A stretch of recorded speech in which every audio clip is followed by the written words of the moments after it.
Hello à tous et bienvenue dans les coulisses des cases, une émission qui revient tout simplement sur des petites choses un peu... souvent pas forcément pensées ou un peu... pas connues, un peu obscurcies du monde des comics. Et vous le savez peut-être sûrement, mais les questions de droit sont malheureusement des questions importantes dans le domaine de la création d'art.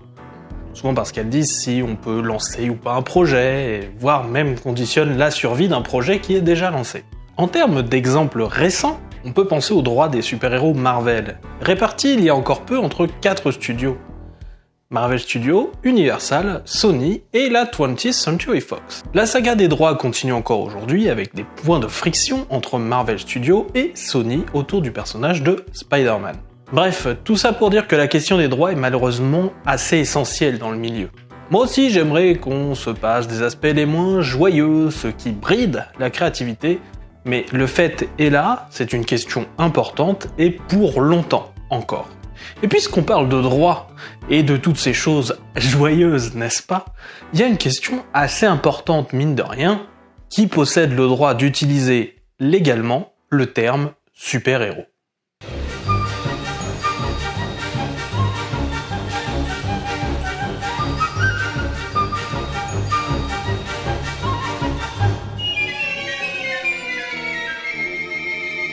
C'est vrai que la question est épineuse quand on y réfléchit. Quand on parle de comics, on pense très rapidement, si ce n'est tout de suite, aux super-héros. Ces personnages au pouvoir variés, qui vivent des aventures hautes en couleurs, dans des costumes qui sont eux aussi hauts en couleurs. Donc, quiconque détiendrait le terme aurait un avantage décisif sur la publication de titres par rapport à d'autres. La réponse, je ne vais pas languir plus longtemps, est assez originale, puisque le terme de super-héros n'est pas détenu par une seule compagnie, mais bien par deux, et bien sûr par les deux les plus puissantes sur le marché, ceux dont la puissance fait qu'on les appelle les Big Two, les deux grands. Je parle bien sûr de DC Comics et de Marvel Comics. Une collaboration dans l'urgence. Marvel et DC sont donc main dans la main sur l'usage fait de ce mot. De là, la première question qui vient, c'est qu'est-ce que putain de quoi ? Les deux se tirent la bourre sans cesse pour supplanter l'autre, mais ils bossent ensemble pour choper des droits. C'est vrai que ça peut sembler bizarre au début, mais c'est finalement assez logique. Tout commence avec des jouets. Nous sommes en 1972 et Mego, un fabricant de jouets style poupée, commercialise la ligne de jouets The World's Greatest Super-Heroes. Les super-héros les plus grands au monde. Les premières poupées sont Aquaman, Superman, Batman et Robin. Oui, parce que le petit il a pas le droit de sortir tout seul, il faut forcément qu'il soit accompagné. Et il se trouve que ces jouets ont un petit succès, et donc, eh bien on continue. En 1973 sortent donc Tarzan, Captain America et Spider-Man. Oui, les personnages Marvel et DC sont mélangés dans la même ligne de jouets. Petit à petit, et puisque la ligne de jouets a continué d'exister et d'avoir un assez grand succès, la question de qui possède le terme de super-héros s'est posée puisque la ligne s'appelle The World's Greatest Super-Heroes. Par exemple, DC commençait à le sentir un peu mal que le terme super, qui est un peu le tiers du nom d'un de leurs plus grands personnages, Superman, soit posé sur une des boîtes avec des personnages Marvel. Des discussions ont alors commencé entre les deux firmes et ont abouti à un dépôt commun du terme super-héros en 1979, en arguant que le terme est utilisé dans le commerce depuis 1966. Ce qui est sans doute un peu faux. Bon, si vous souhaitez vraiment vous pencher dessus, faut chercher dans le répertoire des brevets et trademarks américains, l'UPSTO. Il se cache sous le doux sobriquet du numéro 73 222 079. Mais bon, je vous cache pas que c'est surtout du droit, là, donc je rentrerai pas dans tous les détails, parce que ça va être long, et aussi que j'ai pas forcément toutes les compétences, je vais vous l'avouer. Deux choses quand même me paraissent importantes à retenir. Premièrement, c'est le domaine d'application des droits sur le terme super-héros. Car, eh bien, ça n'a pas été retenu pour tout et n'importe quoi. En fait, 4 catégories seulement ont été retenues. On y retrouve les publications, donc particulièrement les comics, magazines ou histoires sous forme illustrée. Les costumes de carnaval, les jouets, et pour une raison qui m'apparaît un peu plus obscure, les ceintures. Peut-être à cause des boucles à motifs, ou alors DC voulait commercialiser la ceinture d'utilité de Batman, ou alors c'est juste en fait pour pouvoir créer des ceintures en fait, vous voyez avec les logos en fait. Voilà. J'ai un ami aussi qui m'a parlé du catch, mais je sais pas, en 79 ça m'apparaît un peu trop. Mais bon, je le dis quand même. Bon, après recherche, c'est quand même sans doute la question de vente d'accessoires / jouets qui me semble la plus plausible. Puisqu'à l'époque, oui, on vendait déjà la ceinture d'utilité de Batman, mais aussi d'autres héros comme Superman, Hulk, Spider-Man ou encore Captain America. Donc, dans ces domaines-là, il est impossible d'utiliser le terme super-héros sans risquer les foudres des avocats de DC ou de Marvel. Dit plus grossièrement, il est impossible dans ces domaines-là d'utiliser ce terme sans risquer les foudres des avocats de Disney ou de la Warner. Et la deuxième chose à retenir, et qui a des conséquences encore plus importantes, c'est de savoir quel type de droit est demandé. Est-ce que c'est un copyright ou un trademark? Le trademark éternel. Bon, je vais essayer de faire simple sur la distinction, mais grosso merdo. Un copyright, ou droit d'auteur, est un droit limité dans le temps, mais beaucoup plus fort que le trademark ou marque déposée. En gros, un copyright est souvent le droit du créateur d'une œuvre, qui possède énormément de droits sur l'œuvre qu'il crée, mais ces droits s'arrêtent avec le temps. Enfin, si les grosses boîtes nous la mettent pas à l'envers sur la durée des droits, comme fait actuellement Disney avec Mickey. Marvel et DC n'ont pas tout à fait créé le terme de super-héros, et n'ont pas du tout envie de voir les droits s'arrêter non plus, vous l'imaginez bien. Ils ont donc préféré utiliser le trademark, ou marque déposée, que vous voyez souvent sous la forme d'un petit TM. Il s'agit d'une phrase ou d'un terme qui reflète une image, qui a un sens. Contrairement au copyright qui empêcherait toute mention du terme ailleurs que chez Marvel ou chez DC, la marque déposée en empêche seulement l'utilisation commerciale. Cela veut dire que les autres éditeurs peuvent utiliser le terme super-héros dans les dialogues de leurs histoires, mais absolument pas dans les titres de magazines par exemple.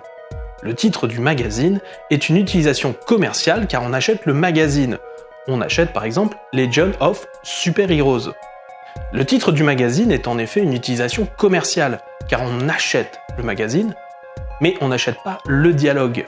Là est la nuance en fait. C'est aussi comme ça que certains peuvent bidouiller un peu. Par exemple, prenons le titre Invincible de Robert Kirkman. Celui-ci peut avoir le mot super-héros sur la couverture, car il s'agit simplement de la phrase d'accroche du titre. Le meilleur comic book de super-héros de l'univers. Le titre étant tout simplement Invincible. Marvel et DC en ont profité aussi pour déposer deux usages distincts des mots, qui sont deux utilisations dans un de leurs titres du terme super-héros. Chez Marvel, on a déposé Marvel Super Heroes, une série qui est devenue un laboratoire d'histoire et de concepts, et aussi le nom des épisodes de dessins animés des années 60, pour lesquels j'ai un petit faible, malgré le kitsch où l'on trouve les histoires de Thor, Iron Man, Captain America, Hulk ou encore Namor. Chez DC, on va plutôt mettre un trademark sur la Légion des super-héros, un groupe de jeunes adolescents du 31e siècle qui sont inspirés par l'exemple de Superman et sont un petit peu les héros du futur. Enfin, et c'est sans doute le plus important, le trademark ou marque déposée n'a pas de limite de temps. Tant que Marvel et DC paieront pour maintenir le trademark, celui-ci tiendra. C'est le droit américain. Enfin, il y a bien une autre façon qui pourrait faire cesser le trademark, mais il faut pas trop compter dessus, je pense. Les impacts sur le marché. Parce que oui, il faut bien se l'avouer, le fait d'avoir les deux plus grosses compagnies posséder les droits sur le nom du genre le plus utilisé de la bande dessinée américaine, à savoir le genre super-héroïque, forcément ça a quelques petites conséquences. Pour faire une comparaison un peu foireuse, c'est un peu comme si Arthur Conan Doyle et Agatha Christie possédaient le terme d'enquête policière et empêchaient les autres de mettre ce terme trop en avant. Forcément, le paysage littéraire aurait toute une autre gueule. Bon, on reste un peu dans la théorie, prenons un exemple de ce qui s'est passé. Vers la fin 2003, début 2004, un petit éditeur indépendant publiait une petite série humoristique nommée Super Heroes Happy Hour. Le but, c'est de voir les super-héros aller se détendre au bar après une dure journée de lutte contre les forces du mal. Mais voilà, dans le nom, y a super-héros. Et donc du coup, l'éditeur a décidé, sagement, de renommer la série en Hero Happy Hour, pour éviter que Marvel et DC ne leur tombent dessus. Ils ont sans doute bien fait, car les deux compagnies sont chaud patates sur l'utilisation du terme, et le sont encore plus depuis, on va dire, les années 2000. Je veux dire, je crois que le seul exemple qui échappe un petit peu à tout ça, c'est une glace qui s'appelle la Super Hero Ice Cream, ou parfois Superman Ice Cream. C'est une glace assez connue du Midwest américain, et qui n'a pas connu de procès parce que sa création semble remonter en fait avant celle des héros de papier en fait. Ça daterait de la Prohibition. Et du coup, c'est un peu le seul cas en fait qui se fait pas menacer de procès. DC et Marvel attaquent en effet à tour de bras ces derniers temps sur le terme dans tous les domaines. Par exemple, le livre d'économie anglais Business Zero to Super Hero, sorti en 2016, une pizza australienne nommée Super Hero en 2009, des restaurants qui ont eu l'idée d'essayer bien tout simplement des petits jeux de mots comme Super Heroes ou Real Super Heroes Ice Cream, histoire de jouer un petit peu sur justement la glace dont on a parlé tout à l'heure. Et non, il vaut mieux éviter de chatouiller Marvel et DC sur ce terme. La plupart de ces demandes sont théoriquement invalides, puisque la marque déposée, comme on l'a vu, ne s'occupe pas de la nourriture.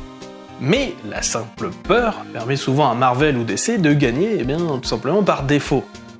Prenons l'exemple de Ray Félix, auteur d'un comics auto-publié et vendu à moins de 1000 exemplaires, Un monde sans super-héros, sorti en 2010. C'est en cherchant à déposer le nom de son comics, A World Without Super Heroes, après la publication, puisque auto-publié, que Ray Félix va tomber en conflit avec les détenteurs des droits du mot super-héros. Marvel et DC, et donc au-dessus Disney et Warner. Autant vous dire que Monsieur Félix n'a pas pu déposer le nom de son œuvre, malgré des négociations pendant plusieurs années, son abandon datant de 2014. Il a tenu 4 ans le bonhomme, je tiens à ce que ce soit dit. GG. L'impact sur le marché des comics est simple. Tu peux utiliser le mot super-héros à l'intérieur des dialogues, mais absolument pas dans le titre. Tel est le pouvoir de la marque déposée ou trademark. Cela explique aussi pourquoi, malgré un engouement clair et net des super-héros dans l'espace public, il n'y ait pas beaucoup de compagnies tentant d'utiliser le nom. C'est parce que Marvel et DC les bloquent. Au revoir la marque de maquillage nommée Super Hero qui a voulu se lancer en 2014. Au revoir le kit de smoothie Super Hero qui a voulu se lancer en 2011.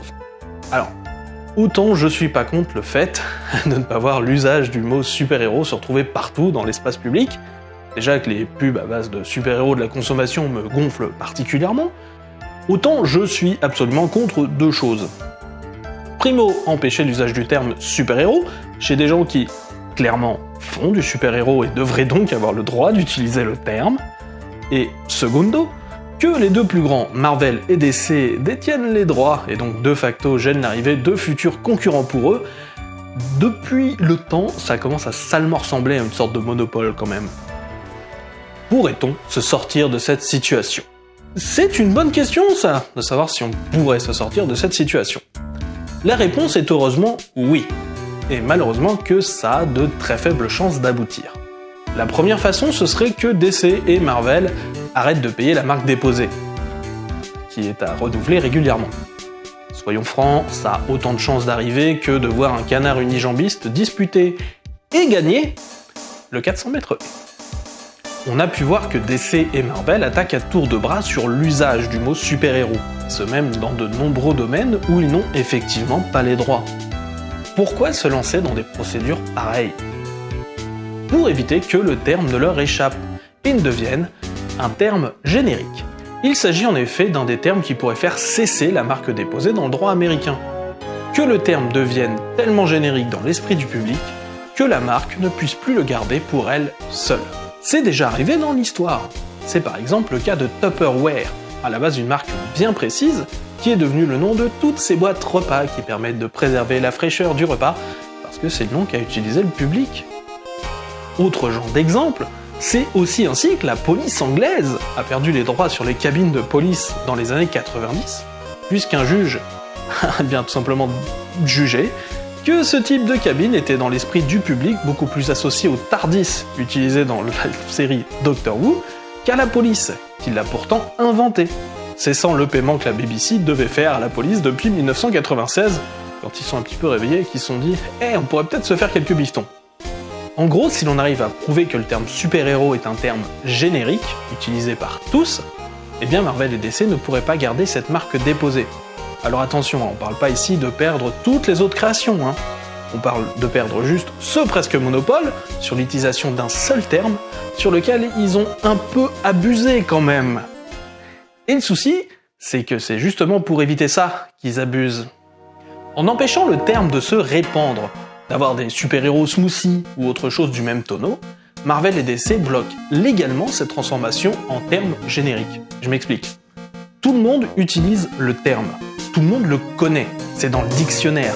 Personne ne devrait avoir un droit sur ce mot, tout comme personne ne devrait avoir de droit sur, disons, le terme roman policier. Très bien, on est à peu près tous d'accord là-dessus. Maintenant, expliquez-moi un super-héros.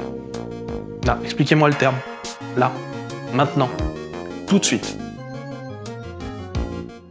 Bon, c'est pas simple, et on est d'accord que très vite on va dire des mots comme Superman, Batman ou encore Spider-Man. Et là, ça veut dire une chose qui coince juridiquement. On n'arrive pas à sortir le terme de super-héros des héros Marvel et DC, qui restent donc encore dans l'esprit du public liés à ces deux compagnies. Juridiquement, elles ont donc toujours le droit de les utiliser, et pour casser ce droit, il faudrait réussir à trouver suffisamment de preuves ou prouver à un tribunal qu'on ne pense pas automatiquement à ces deux grandes compagnies quand on parle de super-héros. Autrement dit, pratiquement mission impossible. Certains ont essayé pourtant, comme l'auteur du livre économique dont nous avons déjà parlé, From Business Zero to Super Hero. Son auteur, Monsieur Graham Jull, a tenté en 2016 de dire devant une cour que le droit de DC et Marvel sur le terme est désormais invalide, parce que, et je cite, « il s'agit d'un terme générique utilisé par les médias, le divertissement et les livres, et parce que le thème n'est pas unique aux propriétaires. » Un exemple plus précis a même été évoqué lors de ce procès, à savoir la tentative dans les années 70 de Marvel d'avoir une marque déposée sur le terme « zombie », à cause de l'expression populaire désignant le fan de Marvel de l'époque de Marvel Zombie, et de la série de l'époque Tales of the Zombies, qui sortait dans les 70s. Alors pour info, cette demande avait été déboutée, parce que justement les droits du mot zombie évoquent bien plus que juste Marvel. Désolé mon grand. Bien sûr, la demande de Graham Jull n'a pas porté ses fruits, sinon je serais pas en train de faire cette vidéo. En effet, il n'a pas réussi à porter la preuve au tribunal que le grand public ne pense pas forcément aux héros Marvel et DC, ni n'a réussi à prouver que cela n'était pas forcément le cas quand la demande a été faite en 1979.